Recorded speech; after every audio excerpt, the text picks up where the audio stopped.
Perkenalkan, nama saya Habib Ihsanuddin, absen 11 dari kelas 12 MIA 1. Perkenalkan, nama saya Kuko Hadi Nugroho, kelas 12 MIA 1, nomor absen 17. Nama saya Kunti Ayu, absen 18. Perkenalkan, saya Octavia Susi Purwaningrum, absen 22. Nama saya Patricia Luciana Nurlatifah, absen 7. Perkenalkan, nama saya Insiana Sehroini, absen 15. Perkenalkan, nama saya Fitria Kotrunada, nomor absen 9.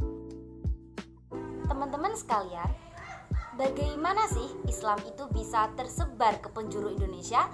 Bahkan sampai hari ini Islam menjadi agama yang paling banyak dianut oleh masyarakat Indonesia. Tentu ada strateginya. Maka dari itu, pada video pembelajaran kali ini kami akan membahas tentang strategi dakwah Islam di Indonesia. Oke? Kita simak tayangan berikut. Strategi dakwah Islam di Indonesia. Yang pertama yaitu melalui pendekatan perdagangan. Strategi dakwah Islam di Indonesia melalui pendekatan perdagangan adalah awal proses Islamisasi di Indonesia yang terjadi pada abad 7 hingga 16 Masehi. Para pedagang dari Arab, Gujarat, dan juga Persia menginap di Malaka dan juga pelabuhan-pelabuhan di Indonesia sambil menunggu musim yang baik untuk kembali berlayar.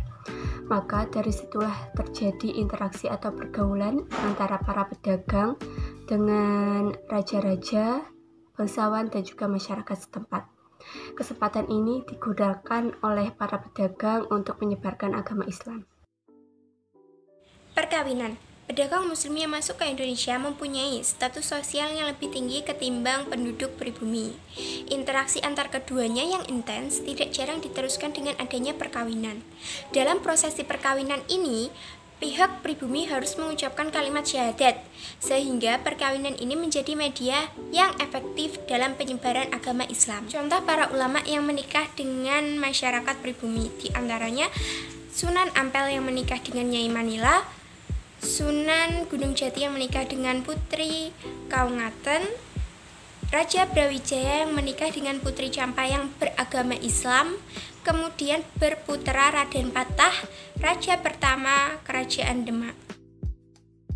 Tasawuf adalah ilmu yang berfokus pada membangun diri untuk menjauhi hal duniawi. Para tokoh tasawuf ini biasanya mempunyai keahlian khusus, sehingga dapat menarik penduduk untuk memeluk ajaran Islam. Yang keempat yaitu tentang pendidikan. Tempat yang paling besar untuk mengembangkan ajaran Islam adalah di pesantren. Para ulama mendirikan pesantren agar bisa mendidik santri mereka. Para santri diajarkan ilmu agama dan lain-lain, sehingga mereka bisa menyebarkannya di masyarakat luas. Politik Islamisasi melalui media politik ini berkesinambungan antara kerajaan dan pemerintahan.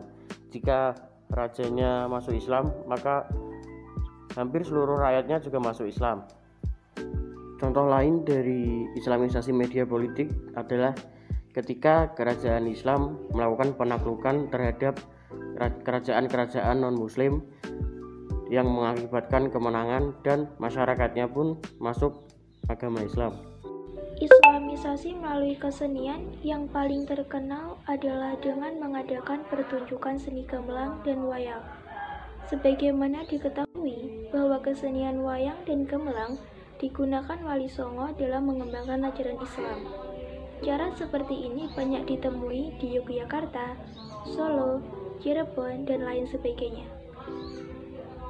Seni gamelan banyak digemari masyarakat Jawa, dan hal ini dapat membuat berkumpul, dan selanjutnya dilaksanakan dakwah Islam. Bagaimana teman-teman? Pasti sudah tahu kan bagaimana strategi awal penyebaran dakwah Islam di Indonesia. Perlu kita garis bawahi teman-teman bahwa Islam masuk ke Indonesia itu dengan cara damai tanpa kekerasan. Ada beberapa hal penting yang menyebabkan Islam itu bisa berkembang dengan pesat. Selain karena Islam masuk dengan cara damai, agama Islam dia itu bersifat terbuka. Artinya apa? Penyiaran dan pengajaran agama Islam boleh dilakukan oleh siapapun. Kemudian agama Islam tidak mengenal diskriminasi. Dalam Islam tidak ada sistem kasta. Artinya semua kedudukan di dalam masyarakat itu tidak ada yang berbeda. Kemudian perayaan-perayaan agama Islam cukup sederhana sehingga tidak membutuhkan biaya yang terlalu mahal. Lalu di dalam agama Islam juga ada kewajiban membayar zakat bagi mereka yang mampu, yang bertujuan untuk mensejahterakan masyarakatnya. Sekian penjelasan dari kelompok kami, semoga bermanfaat. Kami memohon maaf apabila ada kesalahan dalam penyampaian materi. Terima kasih. Wassalamualaikum warahmatullahi wabarakatuh.